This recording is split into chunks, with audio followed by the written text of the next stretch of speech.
The early 2000s R&B duo known as Koffee Brown made an immediate mark on the music scene upon their entry. Their debut album is a classic R&B moment, exploring the highs and lows of an intimate relationship from both a male and female point of view. But sadly, their first project would also be their last, as several internal as well as external issues would end up sidelining them for good. Koffee Brown originally consisted of male singer Falante Fawns Moore and female singer Vernell V. Sales. V, born and raised in Newark, New Jersey, was also born with music in her blood. Her mother was a gospel singer who taught V, as well as her other children, to sing. She honed her singing skills in church as well as in school. After watching her favorite artists on Soul Train and MTV, she decided that she too wanted to be on that level and began pursuing a professional career in music. She threw herself into anything that would get her noticed and allow her to showcase her abilities, like open mic nights and talent shows. One day, the brother of producer and Naughty by Nature DJ KG heard V sing. He was impressed and told her he would introduce her to his brother. He did. V then sang in front of him, and the rest, as they say, is history. In an interview, KG recalled the moment. "Once I heard her sing, I knew a star was on the rise. It's all about the talent, and V is full of talent." Fonz may have grown up in a small town, but he had big dreams. He was born and reared in Howardville, Missouri, and came from a musical family. He knew that music would always be a part of his life. And even though his family was strictly into gospel, he found the courage to be different and pursue exactly what it is he wanted.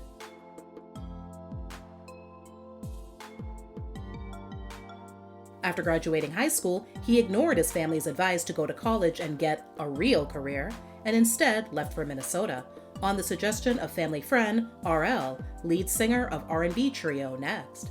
Together, they would go around the city and perform in small venues, in an attempt to get recognition. They became close friends and always looked out for each other. RL would later tell KG about Fonz and his amazing talent. V and Fonz both had aspirations of being solo artists, but KG took them to Arista Records to sing in front of founder and president Clive Davis at the same time. After singing separately, Clive suggested that they sing something together. They did, Clive loved it, and signed them as a duo in 1997. Things wouldn't pop off immediately though. They would spend the next several years working on their debut material, as they wanted to be precise about the music and the songs. In the meantime, in between time, V lent her vocals to other artist projects, including Case's track, Touch Me Tease Me, and Nex's #1 hit, Too Close. Koffee Brown's first and only album, Mars Venus, dropped in 2001. It peaked at number 32 on the Billboard 200 albums chart and number 7 on the top R&B hip-hop albums chart. Their debut single, After Party, just missed getting onto the top 40, peaking at number 44 on the Billboard Hot 100. On the R&B chart, it climbed to number 10. What's it gonna be?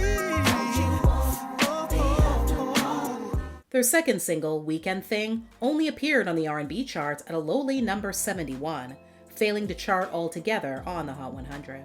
Fun fact, R&B singer Jaheim's 2001 hit Just In Case was initially Koffee Brown's song and first recorded by them as a ballad with the intention of it going on their debut album.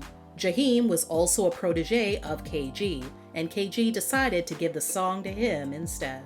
To further capitalize off their success, Koffee Brown then went on a tour for the next year and a half.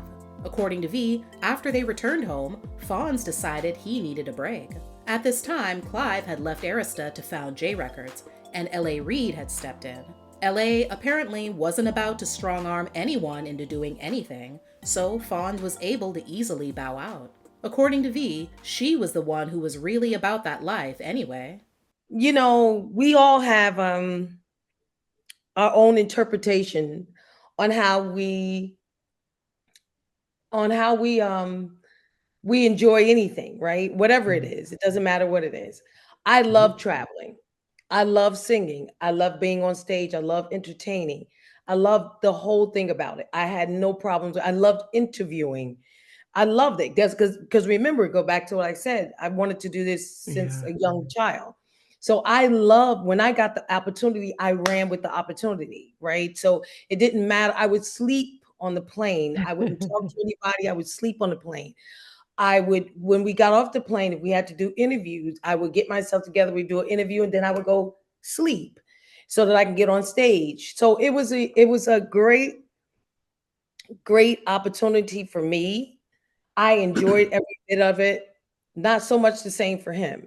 After the hype over their initial success died down, V admits that she didn't even want to leave her house because every time she did, people would constantly ask her why she wasn't singing anymore, and it weighed heavily on her.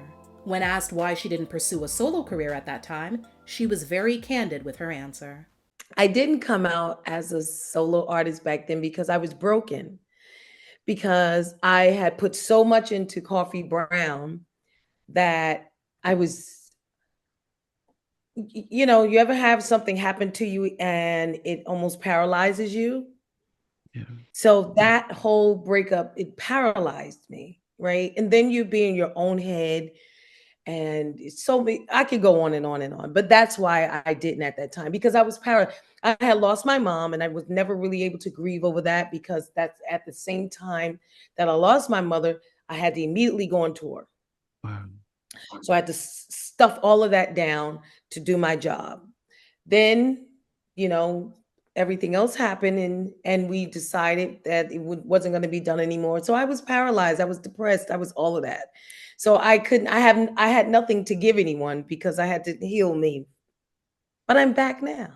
She worked through her issues with therapy over several years. In a 2019 interview with YouKnowIGotSoul.com, KG revealed some added information concerning V and Fonz's personal relationship and how it contributed to the demise of Koffee Brown.